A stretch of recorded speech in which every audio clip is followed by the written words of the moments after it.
So anyway, thanks for having us here today. We're proud to be a sponsor of the CFPA 2015 Summit, and also we're proud that the CFPA was a sponsor for our conference in Los Angeles back a few weeks ago. NextGen wants to really help the ecosystem of the equity crowdfunding area in three different ways. We want to explore the large issues, the large dimensions of equity crowdfunding and what it means on our society. Secondly, we want to help investors, both through education as well as by connecting them with equity crowdfunding investments. And thirdly, we want to help connect equity crowdfunding issuers with appropriate investors. Personally, I'm very excited, as you are, about equity crowdfunding, particularly the democratization of access to capital that's really going to happen with Title II and Title III that, of course, opens it up for unaccredited investors. So we're all excited in this room about what it can mean to startups, what it can mean to emerging businesses, and how now they can have a shot at managing their business, funding their business, without having to go through the potential gatekeepers through Wall Street, through Sand Hill Road, through venture capitalists, etc. Of course, there's bigger issues that need to be asked in terms of what is going to be the batting average of equity crowdfunding investors, especially entry-level investors. And how will that batting average compare to, well, the experts, the professionals? We've had some positive indications of that this morning, but that page has not been written about what their batting average is going to be. Because, you know, I mean, entry-level investors, they're just not as sophisticated as the experts. And who knows if anyone could match the batting average of the experts, even whether the experts can reach that batting average. So it'll be a very interesting 1 or 2 years to see what really happens in terms of picking winners or losers. Of course, that context of picking winners and losers is usually meant from a financial return point of view. Now, we're all excited about these different issues, and one of the reasons that we call ourselves NextGen Crowdfunding is to capture that spirit of excitement. We could say, well, we're focused on Reg A, no, maybe Title III, maybe, you know, Title IV. We could use those empowering words, but I don't know how meaningful they are to Main Street investors. And so that's why we use a language that's a little bit more embracive, a little bit more accessible, such as NextGen Crowdfunding. And you'll hear us talk with a certain phraseology about this industry. You'll hear us use the phrase, a new era of crowdfunding. And by that we mean technically a new era, which is Title III, Title IV, and maybe as of this morning, even intrastate crowdfunding, which is a marvelous discovery that happened this morning. So now that's a new era has grown even bigger. But that's how I look at it. A new era of crowdfunding is a more accessible word, and it's a warmer word. I mean, NextGen crowdfunding is kind of like a cool word, but you know, it's exciting. But a new era of crowdfunding is something that is really important. I mean, we message tested, of course, all of these phrases, as you have to do in this marketplace, because the marketplace, as we know, is not unaccredited, it's not accredited investors, it's primarily unaccredited investors. So we message tested every single of these phrases, and we know a new era of crowdfunding is something that's very empowering for people. They don't like the word investing. You probably know that. Investing has a negative connotation. With 2008, with Wall Street, there's lots and lots of negative connotations, but of course the word crowdfunding is very warm and very positive. So when you mix together crowdfunding investments or even equity crowdfunding, you can see how it can cause some consternation among some people. A lot of people that are into reward-based crowdfunding would sometimes say, you know, I'm not an investor. Or some of them would go further and say, let me tell you, crowdfunding is not about investment. To which, of course, your reaction would say, well, you don't know the new regulation. But they're not talking about intellectually.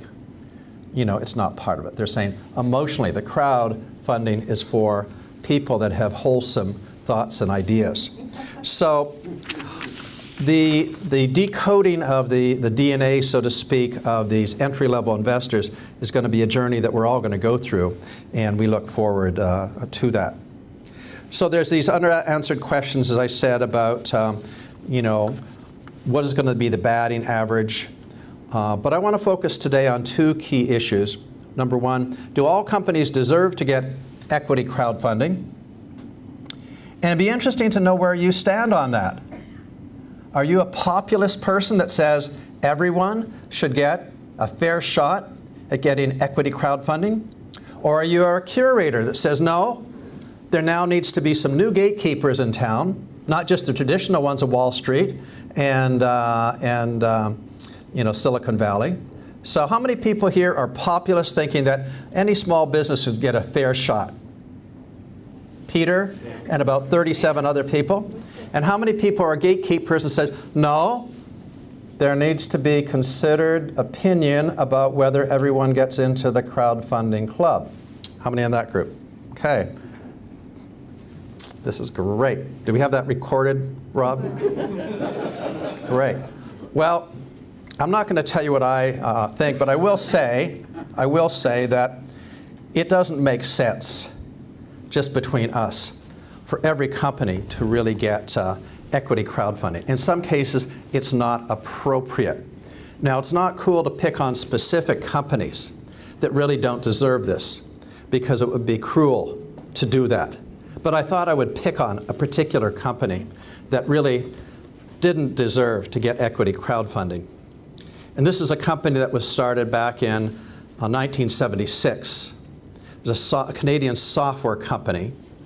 And when you, as an investor, an entry-level investor, as an experienced investor, when you look at this company, the first thing, of course, you have to ask is, in terms of your due diligence, if you're a rational investor, you have to ask about due diligence issues, such as, what is their management expertise?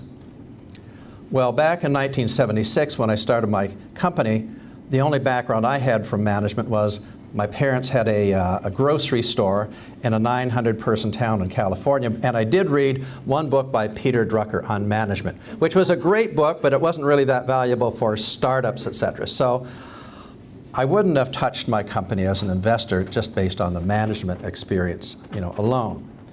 Well, then someone might say, well, what is the name of your company, Aubrey? You're trying to develop software to monitor the IBM operating system. So you must have a really compelling name for your company for me to invest in it. What's the name? I said, it's Candle Corporation. Candle Corporation? What's that about?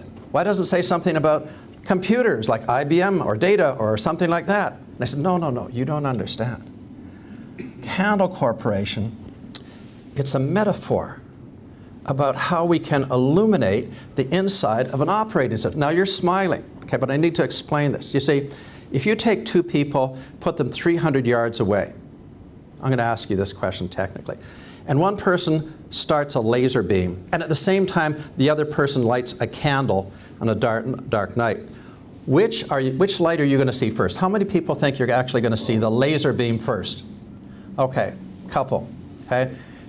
And the answer is, yes, Michael, yes, you're going to see both. Isn't that unbelievable? How could you see a candle? Well, okay, Aubrey, that's great, but what does that have to do with mainframe computers? Do you know what I mean? So I don't know that anyone would want to, invest in my company based on the lack of management or the company name. Well, let me ask about distribution then, Aubrey. You want to sell to the Fortune 500 company, and how many salespeople are you going to have knocking on the doors? Well, salespeople, they're really expensive. The average cost of a sales call can be what, $300, $400, $500, depending on which area you're talking about. I don't want to do sales forces. I'm thinking about telemarketing. Oh, well, Aubrey, let me explain something, my son. Oh, by the way, when they say the word my son, do you know that? I don't know if you know. That's code. That means I know and you don't. You see, this is how it works. If you have something tangible, such as Xerox copy paper or office supplies from the hit show The Office, you can sell those tangible products for a few $100s over the telephone. But if you have something intangible, such as software, to esoterically monitor the IBM operating system, and you want to sell that for $5,000 or $10,000 over the phone to Fortune 500 companies, well, forget it. That's not going to work. So that was a no-starter with no distribution, on that. So the next thing, now what about, to monitor this IBM operating system. By the way, did you ever work for IBM? You are really a genius in terms of software. I actually applied to IBM, but it just didn't work out. It was not in the cards for me. And this was the 8th computer program that I had ever written. And fortunately, later on, I hired some good programmers, and they did a better job. So let me see. So there's no management expertise.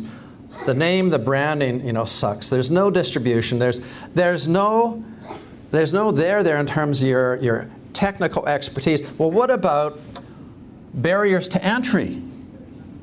A really important question, Aubrey, is you're monitoring IBM software, operating systems. I understand IBM has a batch product that produces paper reports, and you want to do it in real time, so that's neat.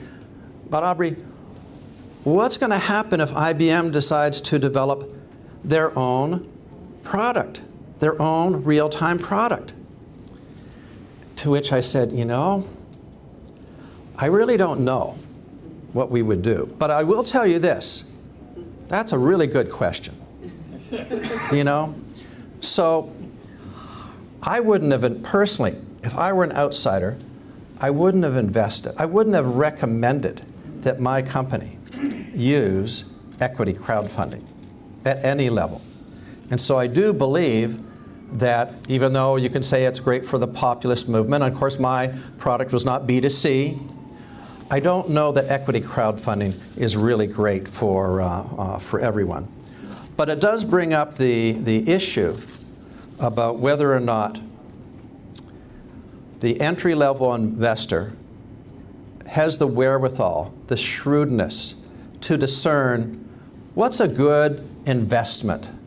If they're going to be rational and make a decision, if they're going to have a good batting average, etc., then how do we know that they're going to make these good decisions and whether they're going to be smart enough or whether they need to be protected by curators or by legislation, etc.? Well, of course, the answer is crowdfunding is not only about rational investments and rational returns. Now, we have, of course, research, because we love to research things, And we've researched, of course, some of the motivations of entry-level investors to see what are they interested in. And of course, it's true, some of them are interested in financial returns. But our research showed that there's other interests that motivate entry-level investors. One area is some of them are interested in the big picture. I want to help spark a new economy. I want to invest in the future. I want to invest in America. That's what motivates, in part, a lot of people. Others are more interested in helping the small company. I want to help the little guy. I want to help the little guy chase the American dream. Sometimes I want to help the little guy chase the American dreams against all odds of not being able to get funding anywhere else. So this issue of helping others is something that's been researched over the last several years. There's this big group called Millennials that has been a marketing challenge for many, many marketing people to try and understand what is the motivation of millennials? How can you unlock that millennial DNA? If marketing gurus could understand that, that would be phenomenal. And a few years ago, there's a professor of marketing from the Stanford Graduate School of Business called Jennifer Acker, and she wrote this paper on the Wall Street. She wrote an article in the Wall Street Journal in December of 2013, where she talked about this issue of what motivates millennials. And her belief is the search for meaning. That's what millennials are all about, in her opinion. The search for meaning. And what is meaning, as she defined it? Meaning is not what someone gives to me. It's what I give to someone else. Doesn't have to be on a macro basis, could be, but it could be on an individual basis or on a company basis. So we can see if we take a look at this motivation to help the little guy, of course that was true as a dynamic for reward-based as well as equity-based. It adds meaning for millennials. And I think it adds meaning for people that are of all ages to help the little guy. Of course, living vicariously through other people and helping them chase the nice, a dream, the American dream, that's a nice concept. But equity crowdfunding, of course, goes a lot further. Because with equity crowdfunding, you don't have to live vicariously through others. With equity crowdfunding, you can be a shareholder.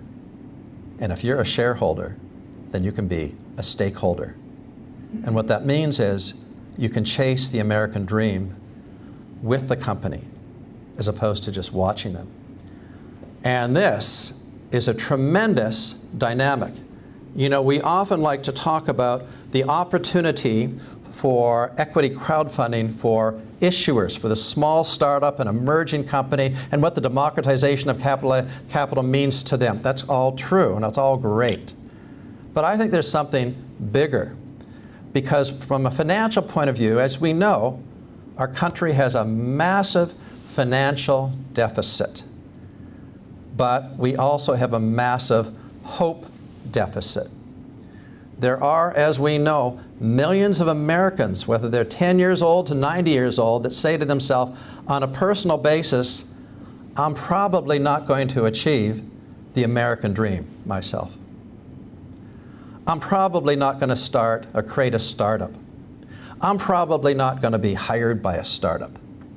But you know, for those millions of Americans, they can invest, what, $200, a couple $100 in Title IV, soon Title III equity crowdfunding. And for a couple $100, millions of Americans can actually be part of an American dream, chasing American dream. And that's pretty important because we need to make sure our country is re-energized, not only from an economic point of view, but also from an aspirational and hope point of view. So I'm a big believer in terms of what equity crowdfunding can do to inspire not only startups and emerging businesses, but what equity crowdfunding can do to inspire millions and millions of consumers that may not necessarily consider themselves to be investors today, and how it could bring them from the sidelines to get involved in the American dream. So that's where NextGen is trying to go. We want to help be an ecosystem enabler, just like everyone in this room, to help companies as well as investors participate in the American dream. So I want to thank you again for having me here. Thank you, Sam, Dara, and I'll turn it over now to Richard.